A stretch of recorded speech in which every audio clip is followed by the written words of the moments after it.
새로운 교과 다들 받으셨나요? 네. 이번 과의 기회 주제는 무엇이죠? 네, 제가 이 제목을 보면서 반갑더라고요. 예전에 교회에 있을 때 제가 에베소서를 가지고 연구를 했던 기억이 있거든요. 참 좋은 책입니다. 배울 것이 많은 책이고요. 어떻게 구성이 되어 있는지 잠시 좀 소개해 드리겠습니다. 일단 1과는 서론입니다. 우리가 어떤 성경의 책을 공부하면 처음에 도입으로 공부하는 것들이 있어요. 예를 들면 이 책은 누가 썼고, 이 책의 주제는 뭐고, 언제 기록됐고, 그 시대의 배경은 어떻고, 이런 거 공부하거든요. 그런 내용이 있고요. 그 다음에 초반부 1장 1절부터 2절까지의 내용을 다루고 있습니다. 이게 오늘 공부할 1과 내용이죠. 그 다음에 2과부터서는 이제 에베소서의 성경 본문들을 공부할 겁니다. 그래서 2과와 3과에서는 에베소서 1장을 이제 둘에 나눠서 공부를 합니다. 그리고 4과와 5과 이렇게 두 번에 걸쳐서 에베소서 2장을 공부할 거고요. 그 다음에 6과에서는 에베소서 3장 전체를 공부를 합니다. 그리고 7과 8과는 에베소서 4장을 공부할 거고요. 그 다음에 9과 10과는 에베소서 5장을 다룰 것입니다. 그 다음에 11과부터 13과까지는 에베소서 6장을 3번에 걸쳐서 공부하는데, 특별히 11과와 12과는 같은 본문 6장 10절부터 20절을 2번에 걸쳐서 공부할 겁니다. 그리고 마지막 14과는 에베소서를 복습하는 의미로 각 장별로 묵상의 내용을 담고 있습니다. 자, 그러면 제가 하나 질문을 드리겠습니다.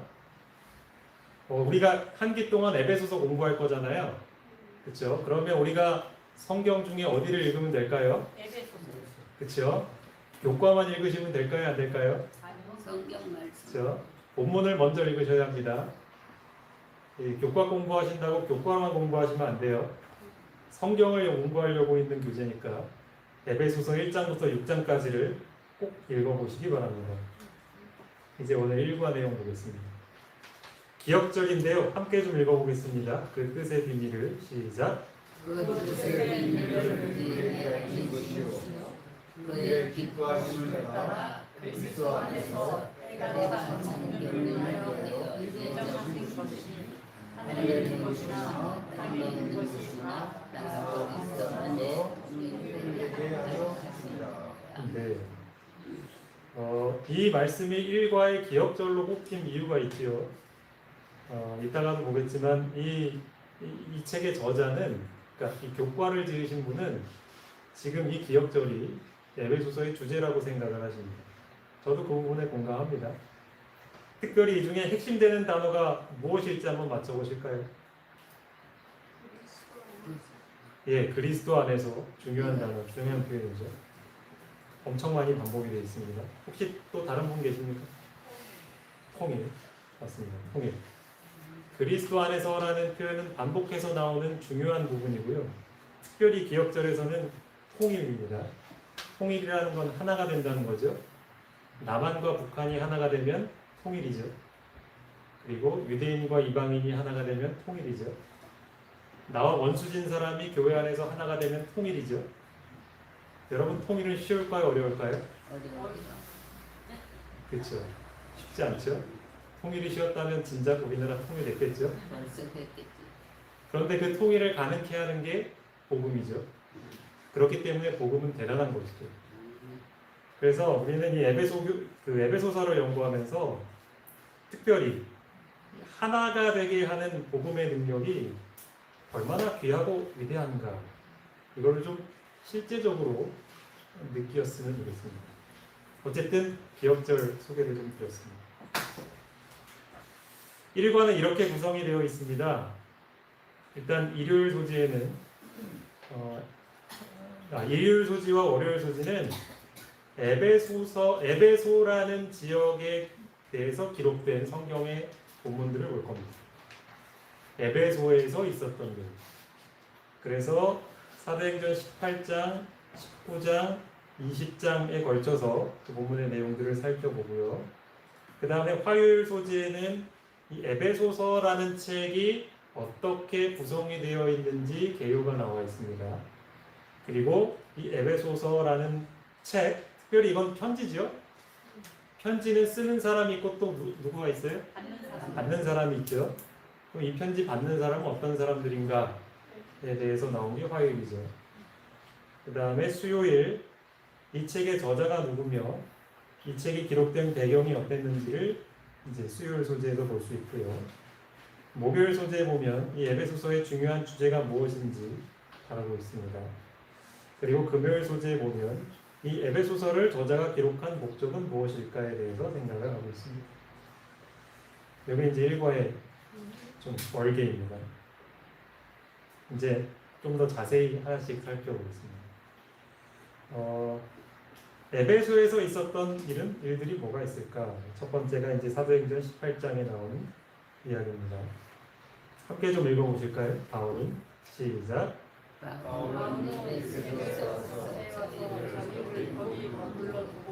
자기는 회당에 들어가서 유대인들과 결혼하니 여러 사람이 그의 일을 전하되 허락지 아니하고 작살하여 그르되 만일 하나님의 계시면 너희에게 돌아오리라고 바울이 처음으로 에베소에 간 때는 두 번째 선교 여행 때였습니다. 그땐 잠깐 들렸어요. 오래 있진 않았고. 그때 바울이 에베소에서 뭘 했대요? 그렇죠. 이제 힌트가 저기 나와 있는 게 보이시죠? 변론했대요. 그러니까 성경 말씀을 가지고 함께 토론을 한 겁니다. 그러니까 저처럼 지금 일방적으로 강의하지 않고 가르치면 또 질문하고 대답하고 이런 시간을 회당에서 가진 거예요.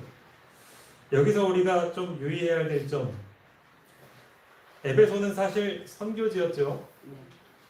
그러니까 교회가 없는 곳에 교회를 세우는 거예요. 그걸 뭐라 그러죠? 개척이라고 그러죠. 개척할 때 바울이 어떻게 했냐면 생짜배기로 아무것도 신앙에 대해서 모르는 사람들을 먼저 찾아가지 않았어요. 유대인들 찾아갔죠. 하나님에 대한 지식을 그래도 좀 알고 있는. 그러니까 우리도 교회를 개척할 때 이런 정신이 필요하죠. 먼저 하나님에 대해서 알 법한 사람들. 그리고 목회자들도 인사 발령이 됩니다.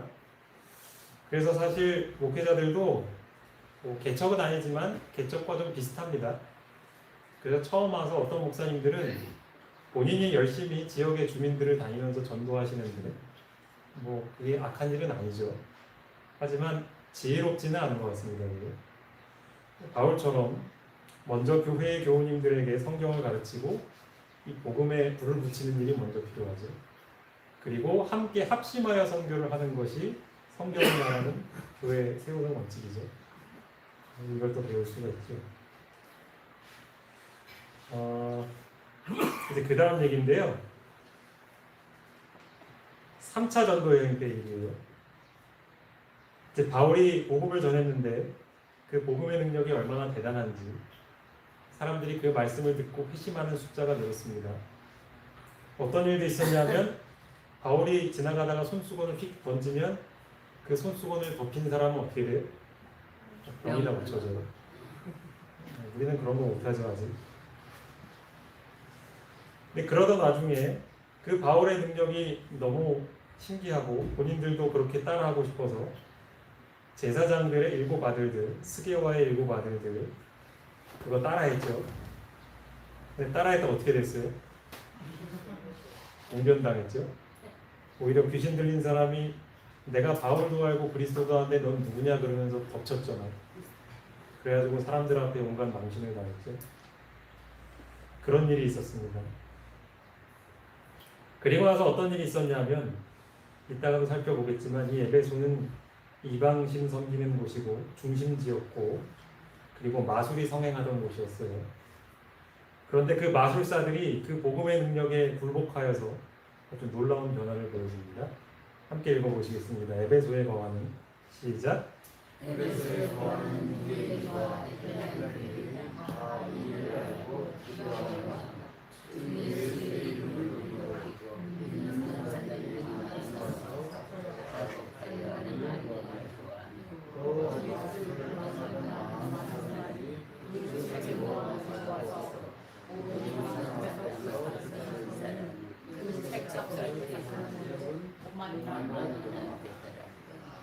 여기서 우리가 주목해 보아야 할 몇 장면이 있습니다.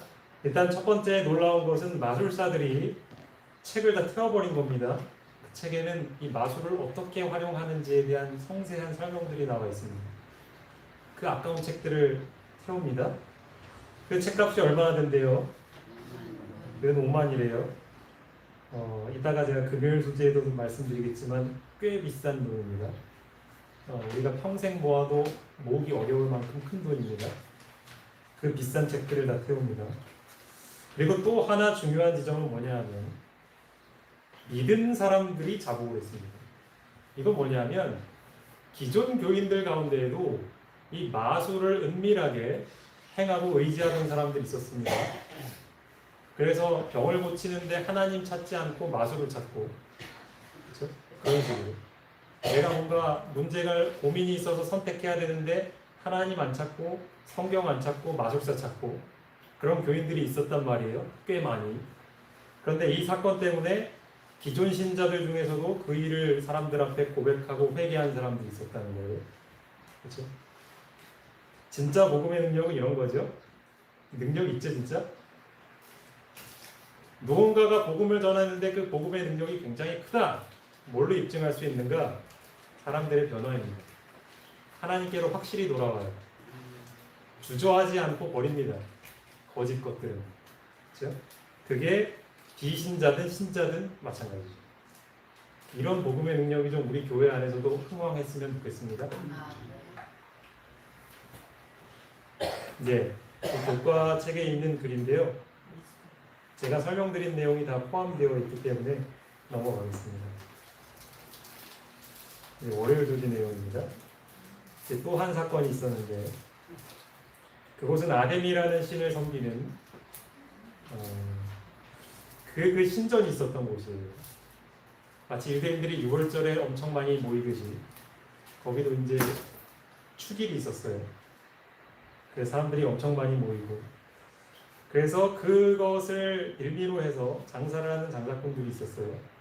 아데미의 신을 축소해가지고 미니 우상을 만들어가지고 그걸 팔아가지고 수익을 올리는 그런 사람들이 있었죠. 지금 여기 이제 그림에 나오는 사람이 그 사람이고. 근데 문제가 뭐냐면 바울이 복음을 전하고 복음에 힘이 생기고 막 마술사들도 회심하고 그러니까 사람들이 이거 사요 안 사요? 잘 안 사요. 수익이 떨어진 거예요. 대목장인데 돈을 못 버는 거예요. 화가 날까요, 안 날까요? 그죠? 그래가지고 이제 주변에 같이 동업자들을 모아서 선동을 하는 거예요. 이거 우리가 이렇게 둬서는 안 된다. 이 주동자 바울을 가만두면 안 된다. 그래가지고 이제 막 시위를 하기 시작을 합니다. 그래서 바울과 같이 다니던 사람도 막 무리들이 끌고 와요. 잡아와요. 근데 바울도 사실은 거기 가려고 하다가 말려가지고 못 갔죠. 사람들이 이런저런 소리를 막 해요. 근데 뭐 정신이 없어요. 막 이 사람 저 소리, 저 사람 저 소리. 또 유대인 중에 한 명 알렉산더였나요? 이 사람이 나와서 또 무리들 앞에 한마디 하려고 했더니 야, 또 바울이랑 똑같은 유대인 아니야? 그러면서 뭐 딱 막 흥분해가지고 막 아데미오 막 그러면서 계속 외치고 진정이 안 되죠. 그러다 그 당시 영향이 있었던 한 관원이 이 사람들을 진정시키죠. 그래서 사람들이 돌아가요. 요 글을 좀 함께 읽어볼까요? 다른 사람들의 결정은 시작. 다른 사람들의 결정은 바울을 백성 앞에 거짓된 일을 위하여 무죄한 상태로 인정되었다. 이것은 도로 아시리아에 대한 그리스도에 대한 하나의 승리였다. 바울의 마음은 그 생명이 보존되고 그리스도 소동으로 그리스도교의 평탄이들을 주지 않는데 하나님께 감사를. 사실 이 일이 있은 이후로 바울은 떠나야만 했습니다. 바울을 노리는 사람이 많았거든요. 어찌 보면 그리스도교의 평판이 떨어질 것 같은 상황이었어요. 그럼에도 전혀 그렇지 않았고 정반대 결과가 나왔죠. 무죄가 입증됐거든요. 이거 바울이 잘못한 거 아니다. 그 당시 관원이 나와가지고 막 얘기를 했잖아요. 그러니까 오히려 하나님 편이 승리한 거예요. 그렇죠? 참 멋진 장면이죠. 지금 우리가 사는 이 시대에도 좀 이런 일이 있으면 좋겠죠. 근데 안타까운 소식은 그리스도교의 평판이 떨어지는 소식들이 참 많이 나오고요. 복음의 능력이 흥황하게 되면 이런 승리들이 더 많이 일어날 거라 믿습니다. 이것이 좀 우리 눈앞에 좀 일어나면 좋겠습니다.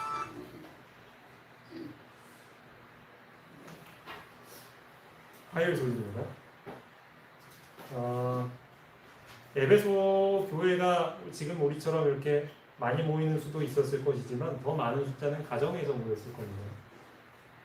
그래서 그들이 가정에서 모였을 때 종종 이 두기고가 바울이 쓴 편지를 대신 가져와서 읽었을 것이라고 우리는 상상을 할 수가 있죠. 그러니까 우리는 이 에베소서를 읽을 때 가정교회에서 함께 모여 예배를 드리면서 바울의 편지를 듣는 그 에베소 신자들을 마음속에 떠올릴 수 있을 것입니다. 그 당시에 가정교회 구성원은 아버지, 어머니, 자녀, 일반적인 가족들 외에 그 가정의 노예, 혹은 손님, 고객, 혹은 이웃집 식구 여러 사람들이 함께 둘러 앉았겠죠. 함께 그림처럼 식사도 하고 그리고 바울의 편지도 함께 듣고 함께 기도하고 그런 일이 있었겠죠. 그럴 때 널리 읽혀졌던 책이 에베소서였을 겁니다. 화요일 소재에 보면은 우리 교과의 저자가 이렇게 쭉 정리해 주신 에베소서의 개요가 나옵니다. 시간상 제가 이건 다 소개해드리지 않겠습니다. 근데 잘 보시면 요 개요대로 교과가 거의 구성이 되어 있습니다. 예. 그래서 궁금하신 분들은 교과를 직접 읽어보시면 되겠습니다. 근데 사실 저는 개요를 먼저 공부하시라 추천을 드리진 않습니다. 제일 좋은 건 뭐냐면 여러분들이 직접 에베소서를 펴셔서 여러 번 읽어보시면 머릿속에 개요가 그려질 겁니다. 그게 제일 좋은 방법인 것 같아요. 수요일 소지입니다. 에베소서는 누가 썼을까요? 예, 잘하시네요. 첫머리에 나오죠. 그리스도 예수의 사도된 바울은 편지한다. 의심의 여지 없이 바울이 쓴 겁니다. 그 당시 에베소 교인들을 생각하면서 바울이 썼을 텐데 바울이 그 교인들을 생각했을 때 가장 걱정됐던 부분이 이거예요. 너희를 위한 나의 여러 환난에 대하여 낙심치 말라. 지금 이 에베소서를 썼을 때 바울은 어디 있었을까요? 옥에 갇혀 있었습니다. 근데 에베소 교인들이 생각하기에는 야, 우리에게 복음을 전해주려고 저렇게 위험을 무릅쓰지 않다가 우리 때문에 옥에서 고생하고 있네. 혹시 그런 생각 때문에 낙심할까봐 걱정이 되었던 바울의 마음을 엿볼 수가 있죠. 근데 바울은 전혀 그것을 부끄럽게 생각하지 않았어요. 오히려 너희의 영광이라고 해요. 그러니까 예를 들어서 제가 바울처럼 여러분들에게 복음을 전하다가 경찰에 붙잡혀가서 감옥에 갇혀요. 그럼 그건 수치일까요? 영광일까요? 영광이죠. 그것을 여러분들이 정말 영광이라고 대답하실 수 있다면 정말 행복하신 분이죠. 그게 영광이에요.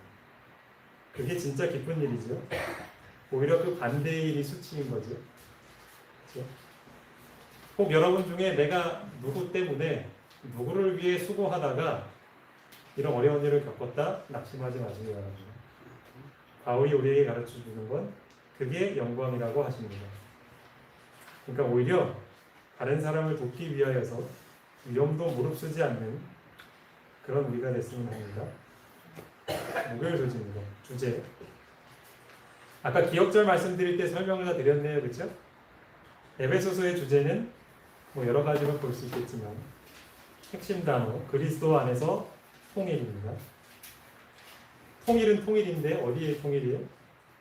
어디서 통일? 그리스도 안에서 통일입니다. 이것은 또 1장 다룰 때 다룰 것이기 때문에 제가 상세히 설명드리지 않겠습니다. 그냥 그렇구나 하고 넘어가시면 될 것 같습니다.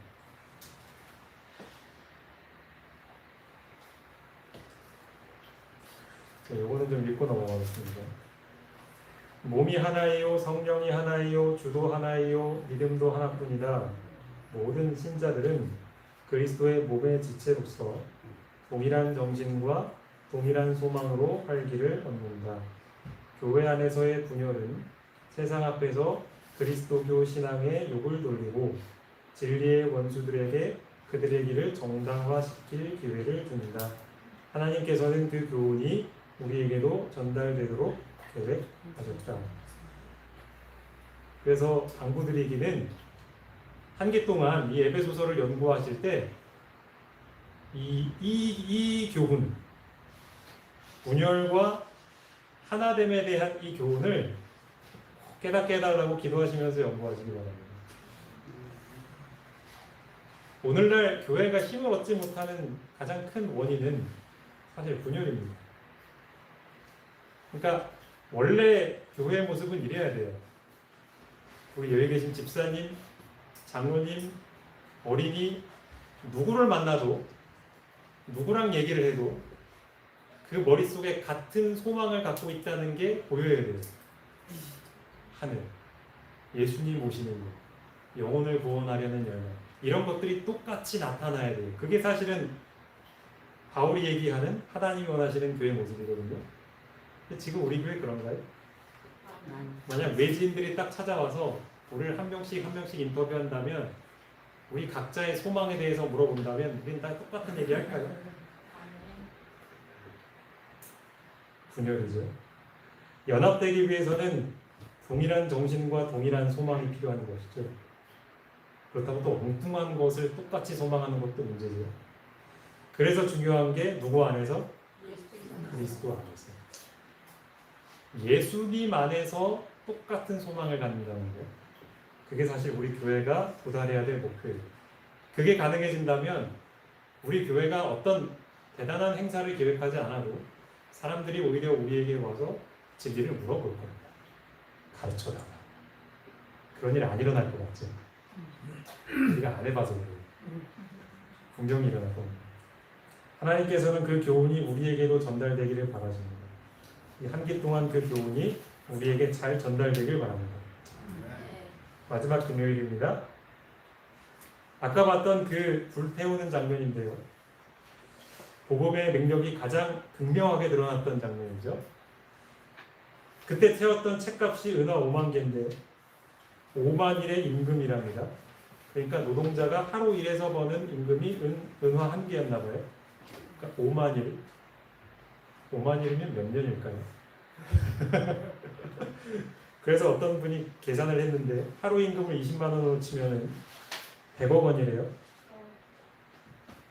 여러분, 복음이 얼마나 대단하면 100억 원어치 책을 태울 수 있을까요? 그렇죠? 그럼 여러분 한번 생각해 보세요. 여러분이 알고 있는 복음이 100억 원의 가치가 되나요? 그 복음을 위해서 우리 집에 있는 전 재산이 요구된다 하더라도 아깝지 않게, 억지로는 내놓을 수 있겠죠. 어떻게 해서 억지로 아깝지 않게 내어놓을 수 있나요 혹시? 우리가 생각해봐야 되죠, 그렇죠? 그래서 복음은 능력인 거죠. 마치 다이너마이트가 뻥 터져서 산을 터트리듯이, 그 안 터트릴 것 같은 산을 무너뜨리듯이. 그러니까 그 복음의 능력이 우리를 이렇게 한번 뻥 터트리면 100억 원도 아무것도 아닌 것처럼 보이는 거죠. 그렇죠? 그럼 우린 두려울 게 없죠. 걱정할 것도 없고. 그래서 에베소서에 반복해서 나오는 표현 중에 하나가 아까 얘기한 그리스도 안에서라는 표현도 있지만, 또 하나는 뭐냐 하면 능력입니다. 권능이라고 번역이 되거든요. 여기 에베소서 1장 20절에서 23절에 나온 그 능력이 그리스도 안에서 역사하사 죽은 자들 가운데서 다시 살리시고, 그렇죠? 그 능력, 부활의 능력이죠. 그리고 그 부활의 능력은 우리를 어떻게 바꾸냐 하면 맨 끝부분에 보시면 만물을 충만케 하시는 자의 충만이라고 해요. 가득 찼다는 거예요. 지금 우리 모습을 보면 결핍의 상태인데, 너무 부족한 상태인데, 이 복음의 능력이 우리를 변화시키면 우리가 가득 찬 거예요. 걱정도 없고 평안으로 가득 차고, 그래서 온갖 은사들이 막 쏟아지고, 그래서 우리 집사님은 막 가서 외국어 하시고 어떤 분은 치유 은사를 받아서 바울처럼 수건 던지고 다니고 그렇죠? 그게 복음의 능력이죠. 또 에베소서 3장에 보면 능력 나오죠. 성령으로 말미암아 너희 속사람을 능력으로 강건하게 하옵시며 우리 가운데서 역사하시는 능력대로 넘치도록 하실 이에게. 그러니까 하나님의 능력이 우리에게 임할 때, 복음의 능력이 우리에게 임할 때 우리가 생각하는 것보다 훨씬 더 넘치게 오죠. 우리가 상상하는 것보다. 마지막으로 정말로 너희가 주 안에서와 그 힘의 능력으로 강건하여지고 이렇게 나오죠. 그래서 그 능력으로 뭘 하냐면 싸우는 거예요. 누구랑 싸워요? 내가 아는 원수랑 싸워요? 가서 머리 붙잡고 싸워요? 그거는 하나님께 능력 안 받아도 할 수 있죠. 본능이죠. 화나면 누구나 하죠. 악의 영들에게 싸우는 거죠.